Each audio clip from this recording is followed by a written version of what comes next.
여러분 안녕하세요. 반갑습니다.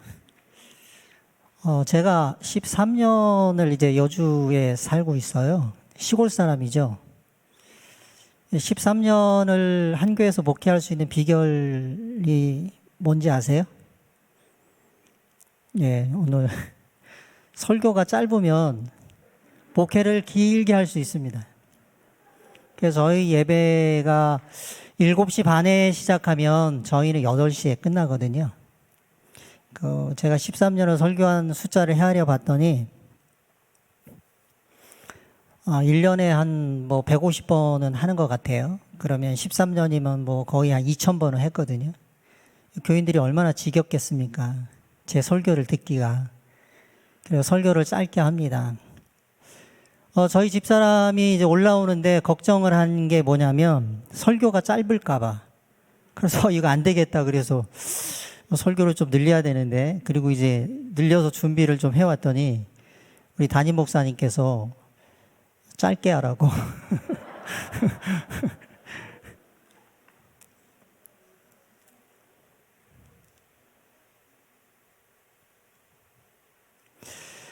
백인호 목사를 제가 개인적으로 굉장히 좋아합니다. 말이 좀 통하고요. 사람이 겉과 속이 똑같아요. 저하고 비슷해요. 근데 제가 그 전에 이제 저희 교회에 좀 와서 주말 봉회를 좀 해달라고 부탁을 했었거든요. 근데 왜 제가 여기 와 있는지 모르겠어요. 갑자기 입장이 바뀌어가지고 저 홀렸나 봐요, 귀신에. 그리고 제가 여기 서 있는 거예요. 그래서 제가 우리 백인호 목사를 당할 수 없겠구나 그렇게 생각을 하고요. 그러면서 제가 대답을 해놓고 생각을 해보니까 부를 사람이 그렇게 없나? 저는 사실 말주변도 없고요. 설교를 잘하는 사람도 아닌데 더 좋은 사람을 좀 불러라 라고 얘기를 하는데 자꾸 부탁을 하는 거예요. 그래서 왜 허락을 했냐면 너무 안 돼가지고요. 아유, 그래, 나라도 가서 좀 어떻게 좀 해줘야 되겠다라고 생각을 하고 왔으니까 여러분 이해해 주시길 바랍니다. 저희 교인들한테 제 부족함을 알기 때문에 교인들한테 항상 이야기를 합니다. 제가 좀 개떡같이 얘기해도 좀 찰떡같이 알아들으시라고, 여러분은 훌륭하신 분 아니냐고 그렇게 얘기를 합니다. 좀 부족하더라도 이해하시고 들어주시면 감사하겠습니다. 오늘은 출생의 한계를 넘어서라고 하는 제목을 가지고 창세기 25장부터 22절부터 23절의 말씀을 중심으로 여러분과 함께 말씀의 은혜를 나누고자 합니다.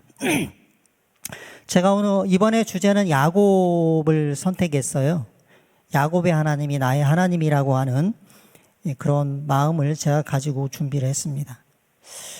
야곱을 하나님께서는 지렁이 같은 야곱이라고 그렇게 얘기했죠. 그래서 저는 야곱이 그렇게 가치 없는 사람인가 라는 그런 생각을 하나님께서 하시고 말씀하셨나라고 생각을 해보았는데, 야곱의 생애를 돌이켜 보니까 지렁이 아시잖아요. 지렁이 밟으면 꿈틀거리죠. 지렁이도 밟으면 꿈틀한다는 그런 말이 있습니다. 제 인생이 그런 것 같아요. 야곱의 인생도 그렇고, 얼마나 야곱이 그의 삶 가운데서 자신의 환경과 자신의 죄됨을 극복하기 위해서 얼마나 꿈틀거렸는지, 그런 모습을 제가 보았기 때문에 그런 주제를 선택하게 되었습니다. 성경 말씀을 좀 읽겠습니다. 창세기 25장 22절입니다. 아이들이 그 태 속에서 서로 싸우는지라 그가 가로되 이 같으면 내가 어찌할꼬 하고 가서 여호와께 묻자온대 여호와께서 그에게 이르시되 두 국민이 내 태중에 있구나. 두 민족이 내 복중에서부터 나누이리라. 이 족속이 저 족속보다 강하겠고 큰 자는 어린 자를 섬기리라 하셨더라.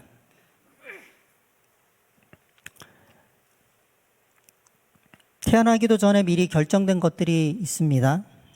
인종이나 민족이나 가족이나 성 등, 내 부모, 내가 남자로 태어난 것 등은 내 의지와 아무런 관계가 없죠.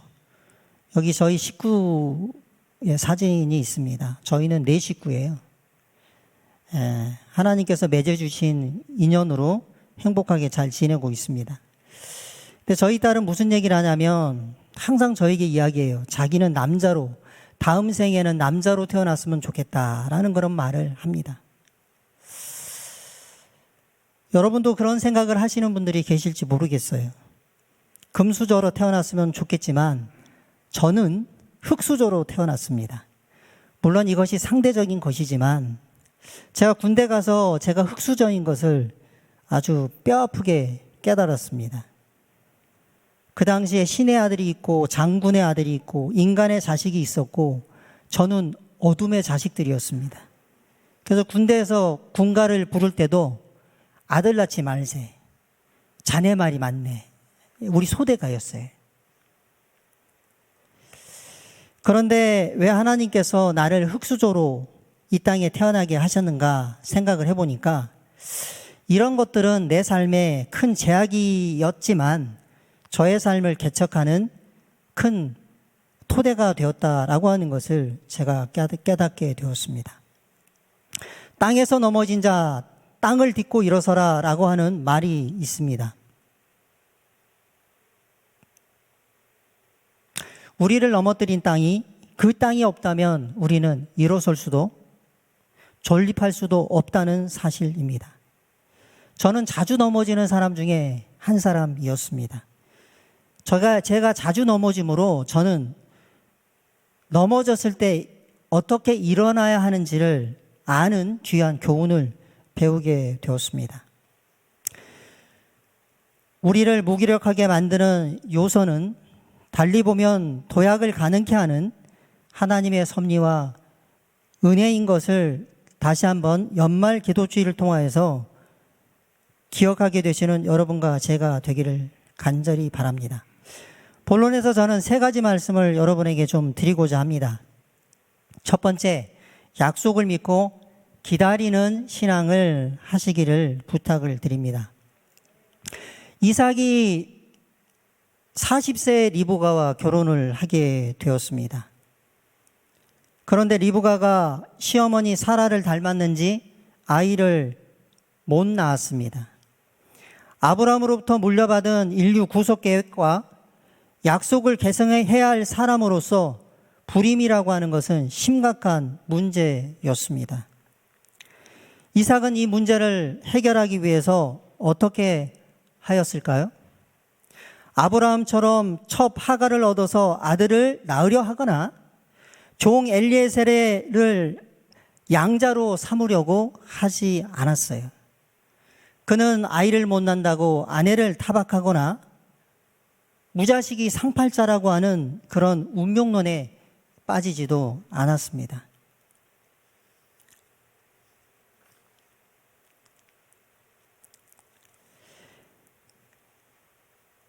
리브가와 야곱은 여호와께 도움을 구했습니다.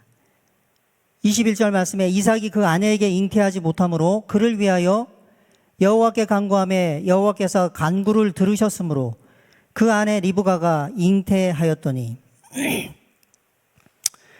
드디어 20년의 고민 어린 기도가 응답되게 되었던 것입니다. 그 기도가 그것도 2배로 응답되게 되었던 것이에요. 하나님께서 쌍둥이를 주셨던 것입니다. 흥미롭게도 성경의 내용을 자세히 살펴보면 이삭의 아버지인 아브라함은 약속의 후사를 25년 동안 기다렸어요. 근데 성경을 찾아보면 그 25년 동안 약속의 후사를 위해서 기도하였다는 기록은 없습니다. 믿음의 조상이라는 아브라함은 지속적으로 인간이 세운 계획과 능력을 의지하였던 것을 우리는 성경에서 보게 되는 것입니다. 하나님은 아브라함과 사라가 세운 계획과 방법이 모두 수포가 될 때까지 무려 25년을 기다리셨어요.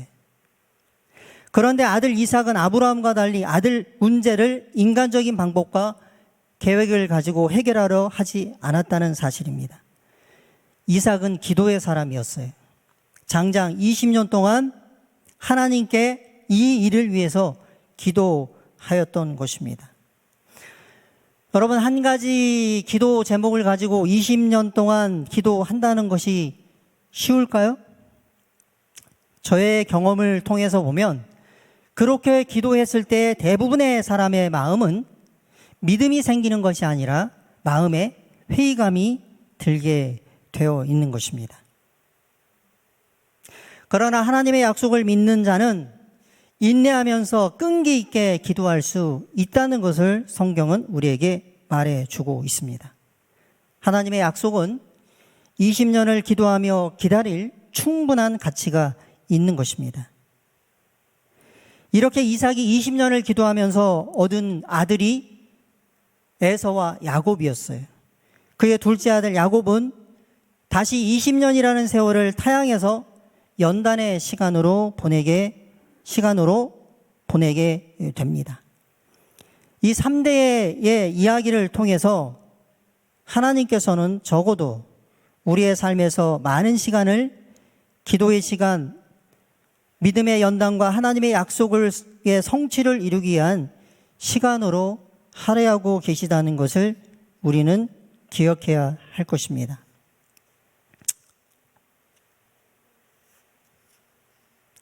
실물교훈 172페이지에 있는 말씀이죠.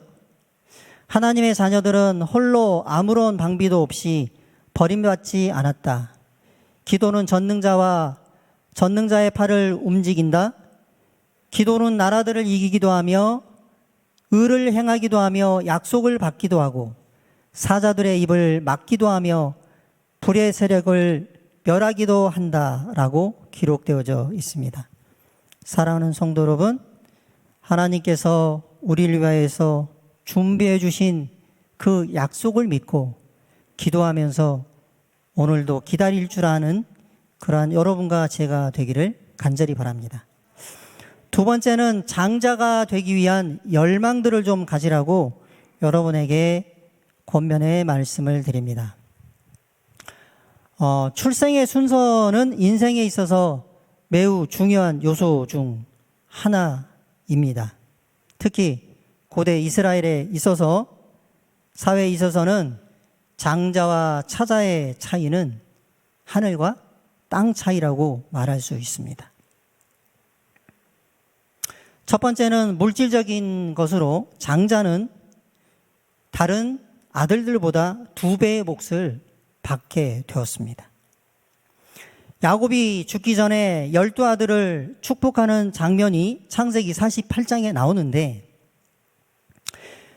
유독 여기에서 요셉의 두 아들 에브라임과 므낫세를 축복하고 이 두 아들에게 각각 이스라엘의 지파를 이루도록 하는 이야기가 기록되어져 있습니다. 즉, 이 이야기는 무엇이냐면, 요셉은 장자가 아니지만 하나님은 요셉을 이스라엘의 영적 장자로 삼으셨던 것이에요. 그래서 요셉에게 장자로서의 축복을 2배를 주신 것이었던 것입니다. 또 하나는, 장자는 하나님이 세상을 창조하면서 주신 언약과 노아와 아브라함에게 주신 언약의 계승자가 되었던 것입니다. 장자는 특별히 가족과 인류를 대표해서 하나님과 교제하며 그분을 대리하고 세상을 다스릴 것이었습니다. 그래서 야곱과 에서는 먼저 태어나려고 태중에서 그렇게 다투었는지도 모릅니다. 태어날 때도 동생은 형의 발꿈치를 붙잡고 먼저 태어나고자 했기에 그의 이름을 붙잡는 자 야곱이라고 그렇게 했던 것입니다. 이렇게 출생으로 인하여서 둘의 운명은 결정되게 되었습니다.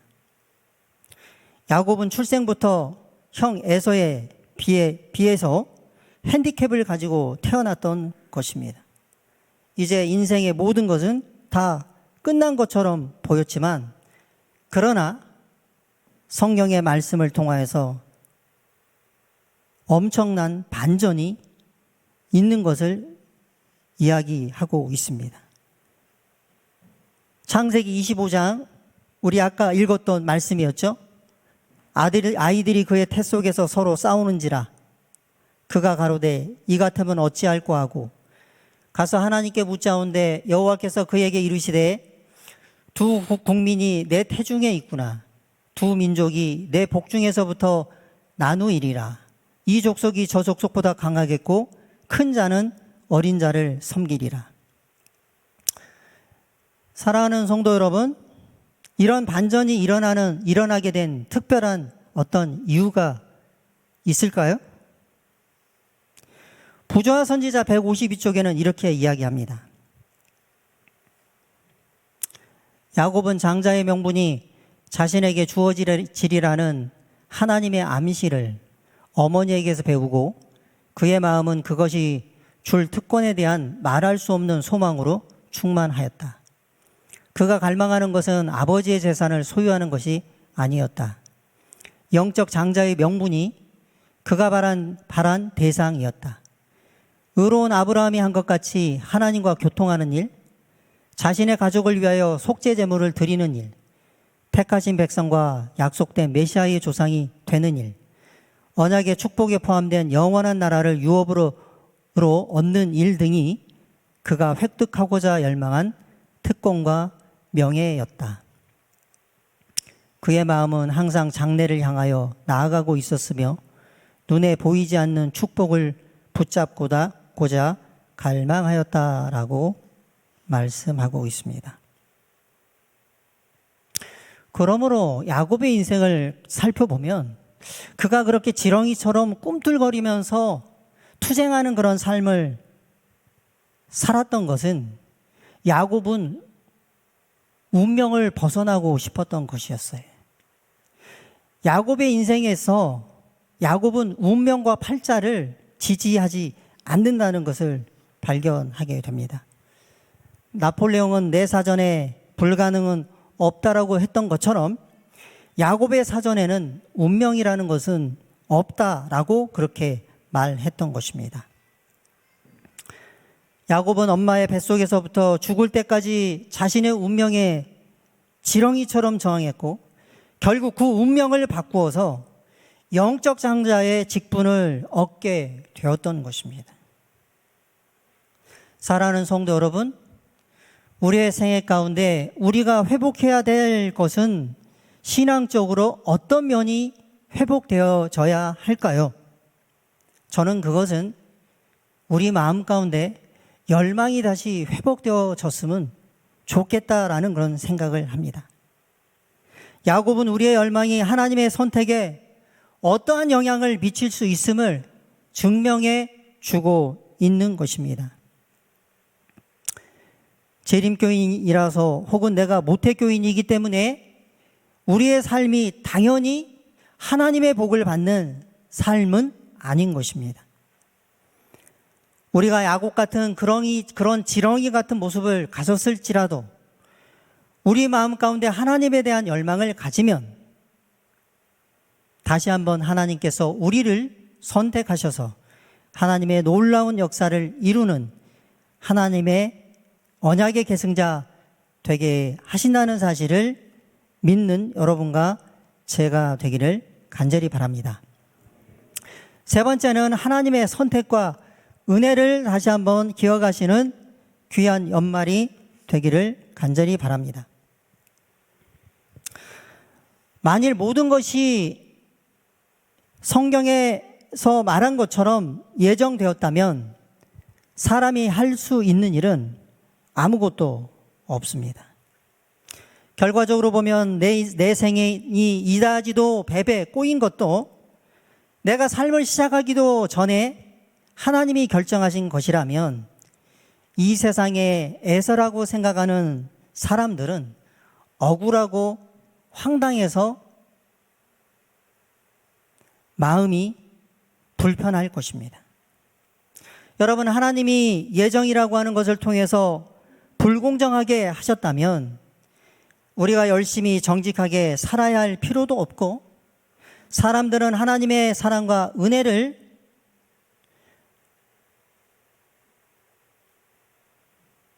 의심하게 되고 결국은 하나님을 불신하게 될 것입니다. 그러면 하나님께서 왜 우리를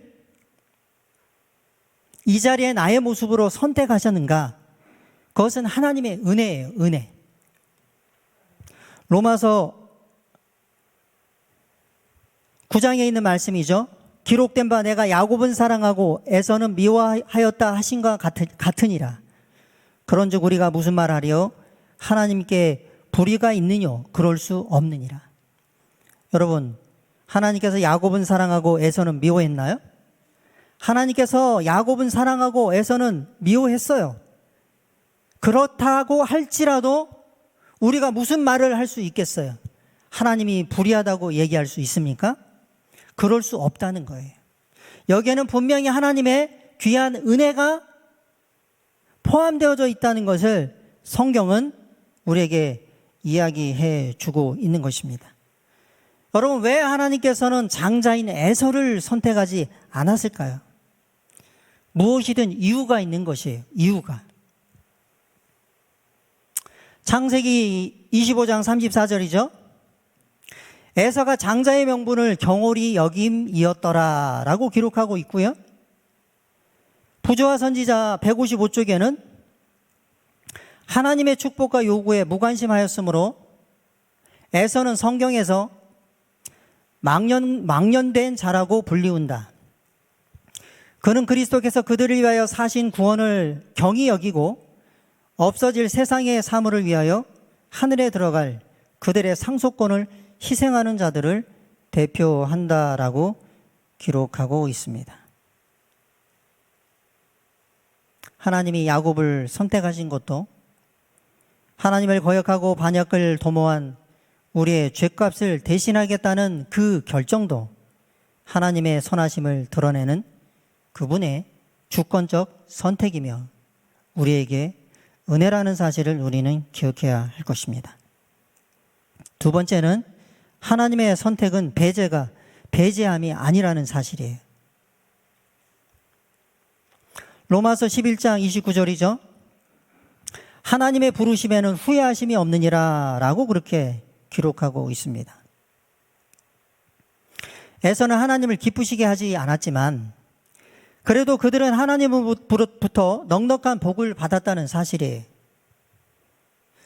그들은 평범한 이들과 견주어 보더라도 큰 민족을 이루는 풍성한 축복을 하나님께로부터 받았다고 성경은 이야기하고 있습니다. 그러므로 세상의 어느 누구도 이 세상에서 하나님으로부터 배제된 사람은 없다는 사실이에요. 모두가 각자의 믿음의 분량대로 쓰임을 받는 것이에요. 구원을 못 받을지라도. 제가 교회 생활을 해보면 교회에서도요, 교회를 어렵게 하는 사람들이 있어요. 있습니다. 야, 저런 사람이 과연. 그런데 가만히 이렇게 보면요, 하나님께서 또 그 사람을 쓰셔요. 다 필요할 때가 있어요. 그리고 다 쓰시는데 결과론적으로는 구원은 못 받아.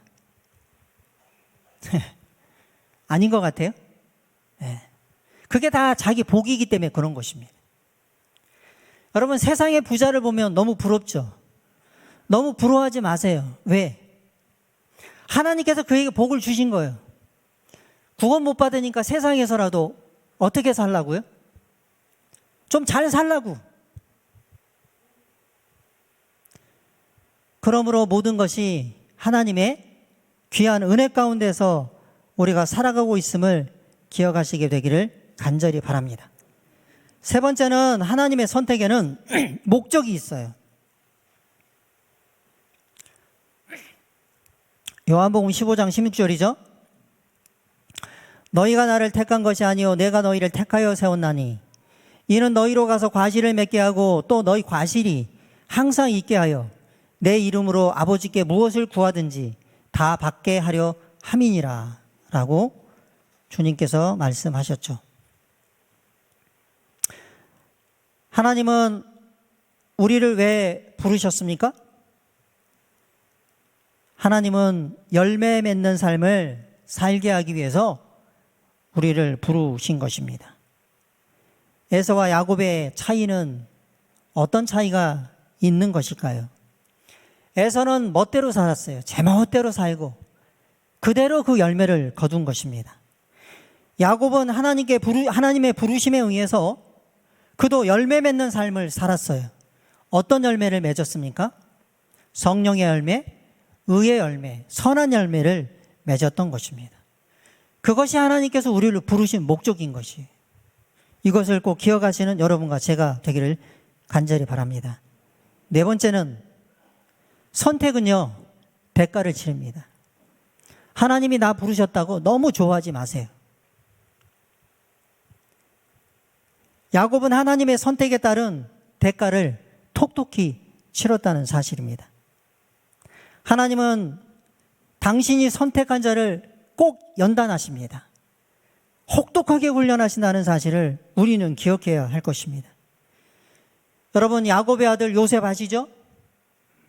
요셉도 그의 후손이었던 모세도 다윗도 하나님께 부름받은 뒤에 그들은 거칠고 메마른 광야로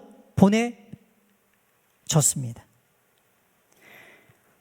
하나님의 편에서는 연단이지만 야곱이라고 하는 사람의 입장에서는 그가 죽을 때까지 147년의 세월은 험악한 인생이었어요. 이게 하나님께서 우리를 부르실 때 우리가 치러야 할 혹독한 대가인 것입니다. 왜 하나님은 야곱을 그리도 모질게 다루셨을까요? 왜요? 왜 하나님은 나를 그리도 지렁이처럼 밟아 꿈틀거리도록 하셨을까요? 그 이유는 지렁이 같은 나를 이스라엘로 만들기 위해서 우리를 그렇게 다루신 것입니다. 부조화 선지자 178쪽의 말씀이에요. 그 축복을 상속받을 자는 하나님께 봉사하는 일에 자신의 생애를 바쳐야 한다. 아브라함처럼 그는 하나님의 요구에 순종하여야 하였다. 결혼이나 가족관계나 공공생활에 있어서 그는 하나님의 뜻을 물어봐야 하였다.